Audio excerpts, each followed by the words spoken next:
right, now let's discuss the global outlook. How is cryptocurrency going to change our world? Why should we believe it has value now? Why will it have value in the future? As we discussed before, cryptocurrency has value because people agree it does. People believe it has value for different reasons. Some see it as a way to achieve independence from traditional finance and as a more secure way to store economic value like money does. Another way they can store value is through tokenization. One example of this is with NFTs, as we will eventually see them used to create ownership tokens for real-world assets like your home, vehicle, etc.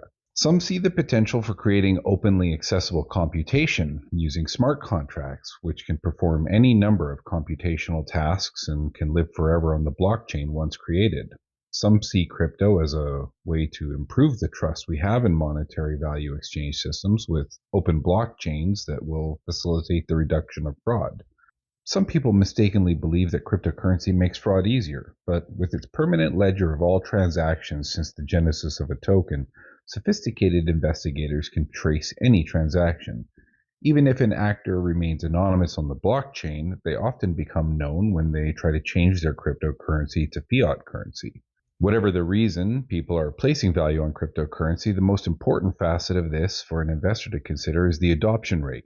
This is the same as the initial rise of the internet. If I had to compare where we were and where we are, I'd say right now we're in the dial-up modem stage. Lots of squeaks and screeches and slow connections. Overall, a lower quality experience. We haven't seen the real potential of these technological implications. And bad actors are still capitalizing on a lot of vulnerabilities. Because of this, there has been a reluctance by major entities like governments, institutions, and large commercial interests to participate. But all that is changing, and crypto is not going away like many believed it would. To really understand it, we need to look at these major entities that lead the way for the wave that will carry us into mass adoption. First of all, government plays the key role in determining legitimacy of an asset. Allowing access to cryptocurrencies varies by national attitudes, and rules vary by governmental approach.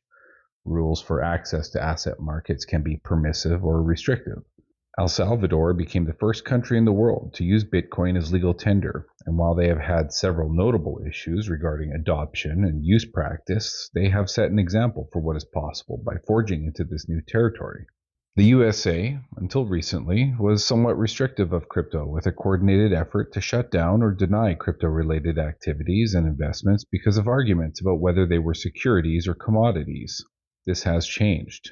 Currently, the topic of cryptocurrency is capturing more attention in the U.S. political discourse, becoming discussion points for all three current presidential candidate platforms as they try to position themselves as supporters of Bitcoin and cryptocurrency. So nearly half of all the corporate money being pumped into this year's election is coming from the crypto industry, according to a new report from the nonprofit watchdog group Public Citizen. This is insane. New data has just come out showing that the crypto industry is outspending big oil, the big banks, and the Koch brothers, pumping money into this year's election. This is on both sides, and these are from companies you've heard of.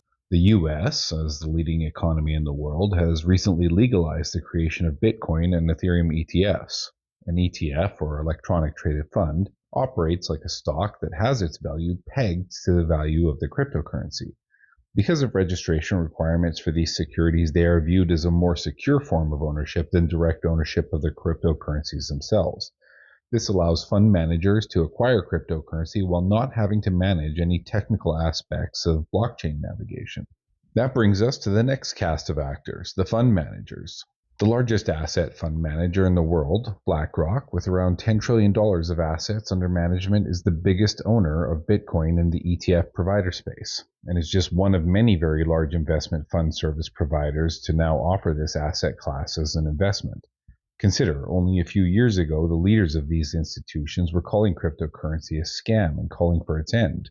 So what changed their mind? The answer is simple. Money.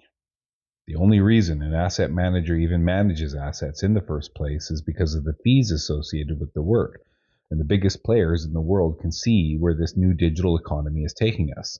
There's money to be made, and this emerging Web 3.0 is the future of the internet.